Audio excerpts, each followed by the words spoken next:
Hello guys, मैं अपने YouTube channel में आप सभी का स्वागत करती हूँ। तो आज की वीडियो में आप लोग सुनेंगे एक माँ और बेटी की कहानी। तो आइए कहानी को शुरू करते हैं। उषा ने जैसे ही बस में चढ़कर अपनी सीट पर बैग रखा, मुश्किल से 1-2 मिनट लगे और बस रवाना हो गई। चालक के ठीक पीछे वाली सीट पर उषा बैठी थी। यह मजेदार खिड़की वाली सीट, अकेली उषा और पीहर जाने वाली बस। यूं तो इतना ही बहुत था कि उसका मन आनंदित होता रहता, पर अचानक उसकी गोद में एक फूल आकर गिरा। खिड़की से फूल यहाँ कैसे आया, वह इतना सोचती या ना सोचती। उसने गौर से फूल देखा तो बुदबुदाई, ओह, चंपा का फूल। उसके पीहर का आंगन और उसमें चंपा के पौधे, यह मौसम चंपा का ही है। उसे ख्याल आया, तभी यूं ही पीछे मुड़ी तो देखती है कि चंपा की डाली कंधे पर लेकर एक सवारी खड़ी है। ओह, यह फूल यहीं से आकर गिरा होगा। उषा ने उस फूल को अपनी हथेली पर ऐसे मिलाया मानो वह चंपा का फूल कोई शिशु और उसकी हथेली के पालने में नवजात झूला झूल रहा है।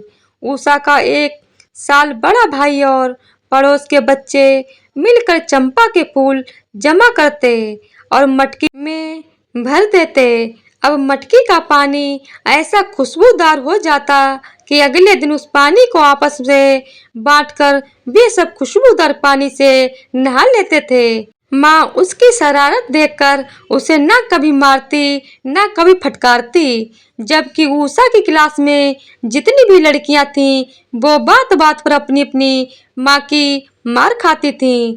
एक ममता थी, वह हमेशा यही कहती थी कि उसकी माँ तो उसे ताने मारती रहती है।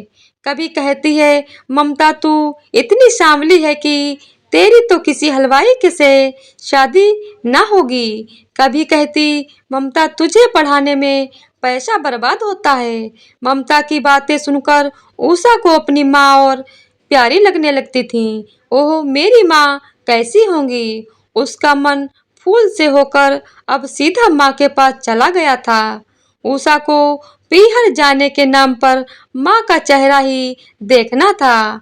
उसके पिता को गुजरे 3 बरस हो गए थे और तब से वह अब माँ से मिलने जा रही थी। दरअसल उषा को दोनों बच्चों के 10वां और 12वां की परीक्षाओं के कारण पीहर आने का समय न मिला था।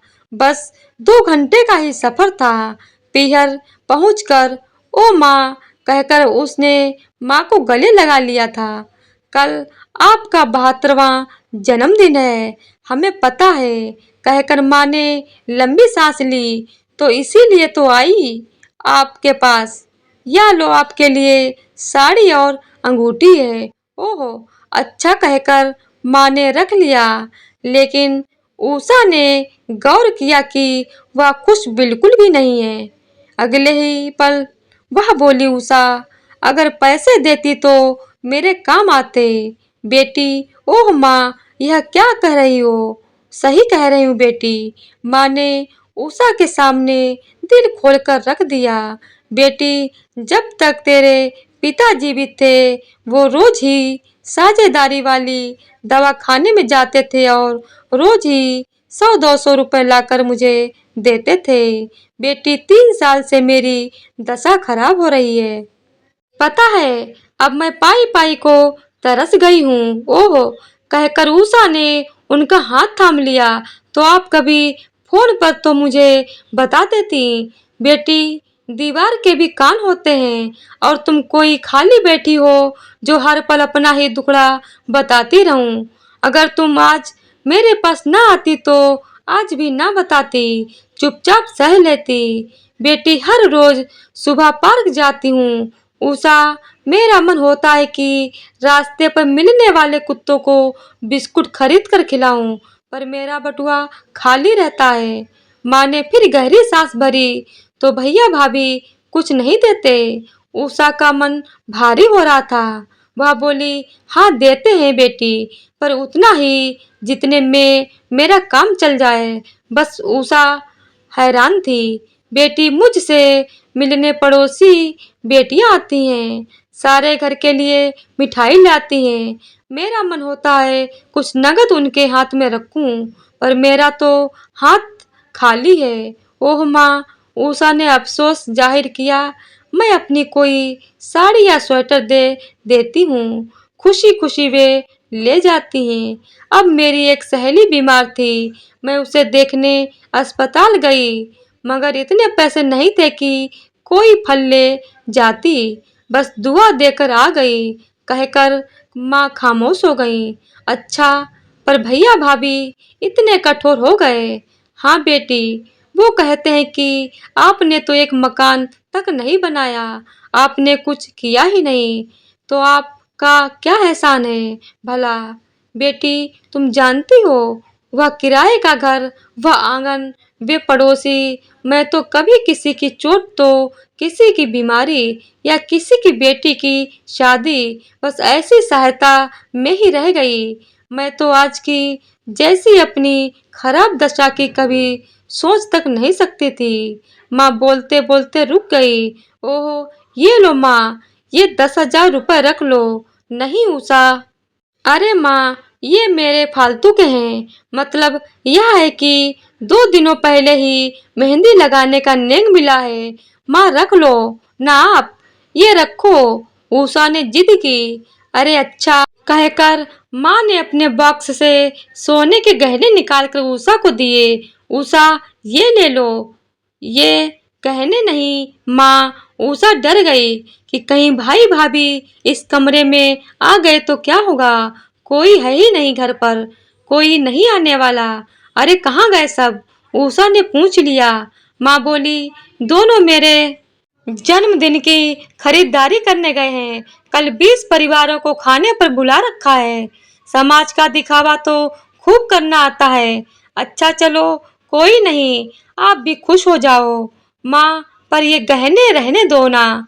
माँ वह मना करने लगी। माँ बोली, सुनो उषा बेटी, डरो मत, इनका किसी को पता नहीं, और ये बस मेरे हैं। अभी जो खजाना तुमने दिया, तुम जानती नहीं उषा, उनके बदले ये कुछ भी नहीं है। बेटी, ओह माँ, ऐसा ना कहो। उषा के नयन नम हो गए थे, पर माँ ने तो जिद करके सोने के कंगन और झुमके उषा के बैग में रख दिए। अगले दिन माँ के जन्मदिन का जश्न देखकर भाई भाभी का दिखावा, आडंबर आदि देखकर उषा को हैरत थी। अच्छा माँ, मैं चलती हूँ। विदा लेकर अगले दिन उषा वापस लौटी तो घर आकर अमन को सब सच बता दिया। अरे, ये कंगन और झुमके तो 2 लाख रुपए से अधिक की कीमत है। उषा, तुम यह कीमत हौले हौले अदा कर दो। ऐसा कहकर अमन ने एक अच्छा सुझाव दिया, और यह सुनकर उषा को अमन पर बहुत गर्व हुआ। 3 महीने बाद उषा फिर पीहर आई। भैया भाभी हैरत में पड़ गए। उसने आते ही कहा, आप दोनों के लिए ये उपहार और आपको शुभ विवाह वर्षगांठ। यह सुनकर भैया भाभी खुश हुए, और उसके बाद वह माँ से जाकर खुलकर मिली। खूब बातें हुई। इस बार माँ खुश थी। बताती रही कि पड़ोस में इसी बीमारी में यह दे आई, उसको मकान के गृह प्रवेश में यह भेंट किया, वगैरह वगैरह। माँ का चहकना उषा को आनंद से भर गया। सारी बात सुनी जब माँ चुप हुई तो उषा ने उनको फिर से सौंप दिए 10,000 रुपए। ये क्या, ये बस दान पुण्य के लिए आपको दिए हैं माँ, कहकर उषा ने उनका बटुआ भर दिया। अगले महीने उषा फिर आई भाभी को जन्मदिन की बधाई देने के बहाने। माँ का बटुआ भर गई। भाई भाभी बहुत खुश थे। वे तो ऐसा ही दिखावा पसंद करते थे, और उधर माँ को भी हैरत थी, ये उषा को क्या हो रहा है। उषा कहती, अमन ने कहा है, और माँ को चुप कर देती। अब यह सिलसिला चल पड़ा। उषा हर तीसरे महीने जरूर आती और माँ का बटुआ भर जाती। इसी तरह समय बीतता गया, और 1 साल बाद माँ का जन्मदिन फिर से आया। उषा ने इस बार भैया भाभी को भ्रम में रखने के लिए एक साड़ी भेंट की, मगर रुपयों से माँ का बटुआ फिर से भर दिया था। मगर अब माँ उसे आशीष ही देती। अब कुछ साड़ी, रुमाल और शॉल के सिवा माँ के बॉक्स में कुछ भी ना बचा था। मगर उषा तो माँ को नहीं, उनके दान पुण्य के स्वभाव के लिए यह रुपया देती थी। उषा जानती थी इसी से माँ निरोगी हैं, खुश हैं, ताकत से भरी हैं। अब उषा हर तीसरे महीने जब पीहर की बस में बैठा करती, तब तब यही सोचा करती कि यही माँ एक समय में कितनी मजबूत हुआ करती थी। जब कॉलेज के समय खुद उषा का एक गहरा ही प्रेम प्रसंग चल रहा था और नादानी करके उषा के गर्भ तक ठहर गया था, तब रोती हुई उषा को माँ ने चुप कराया, उसे सहज होने को कहा और चिकित्सक ने जांच करके बताया कि केवल 4 सप्ताह का गर्भ है, इसीलिए आराम से सब साफ हो जाएगा।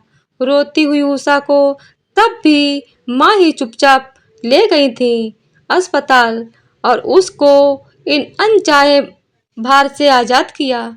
उषा का मन दुख से ऐसा भरा था कि उस समय तो वह मर ही जाना चाहती थी, मगर माँ ने उसे न मारा न फटकारा।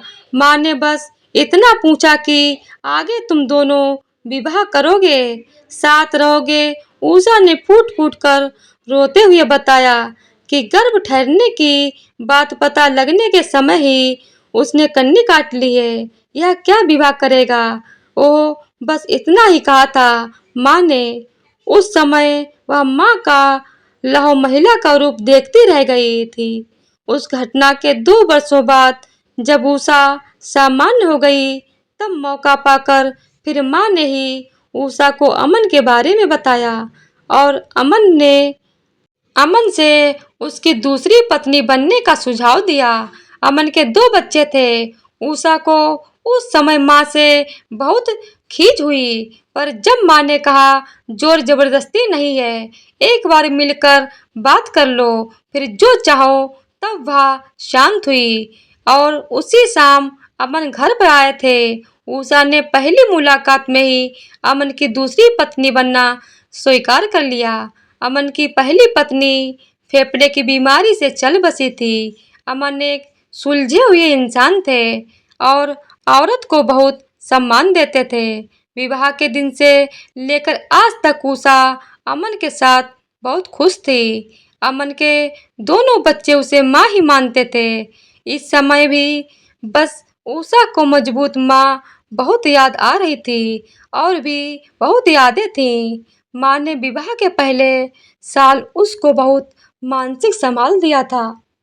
उषा को तो काम करने की जिम्मेदारी उठाने की कोई आदत नहीं थी।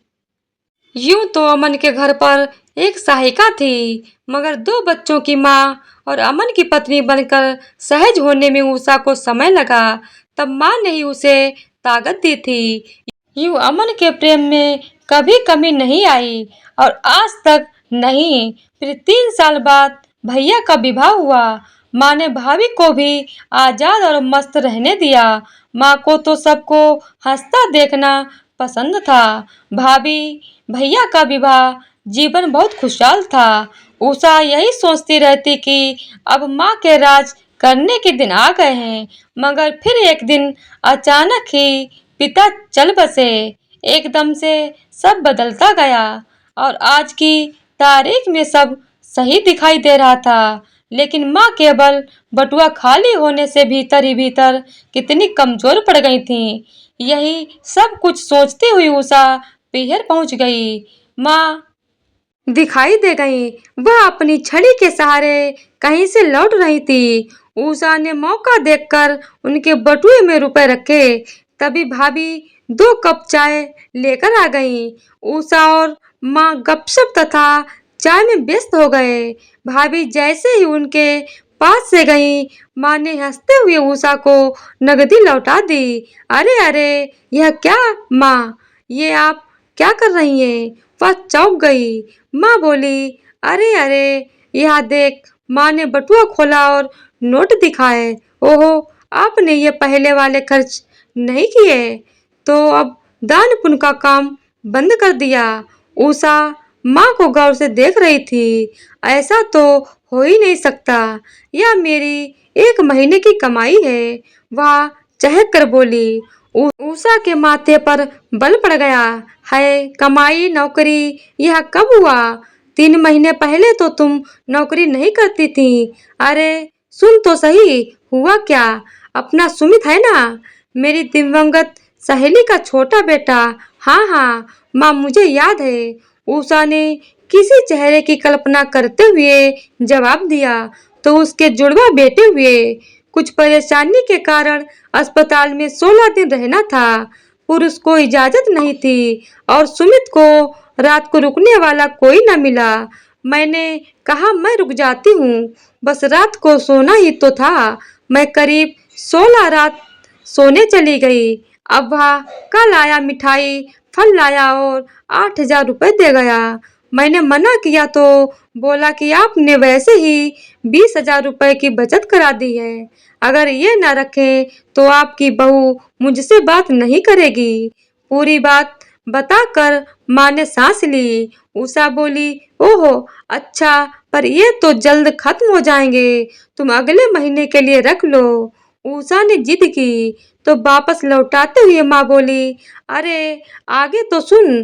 पड़ोस में एक टिफिन सेंटर है, रोज के 200 टिफिन जाते हैं। नर्सिंग होम में तो मुझे वहाँ नौकरी मिल गई है, तो माँ इस उम्र में खाना पकाओगी?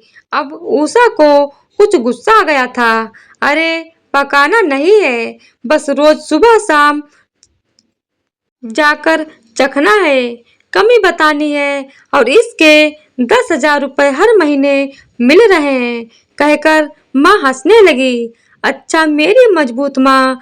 इस बार जब उषा लौटी तो उसे अपनी मजबूत माँ का पुनर्जन्म देखकर आनंद आया। तो दोस्तों, हम उम्मीद करते हैं कि ये कहानी आप लोगों को जरूर पसंद आएगी। अगर पसंद आए तो वीडियो को लाइक, शेयर और चैनल को सब्सक्राइब कर दीजिएगा। धन्यवाद।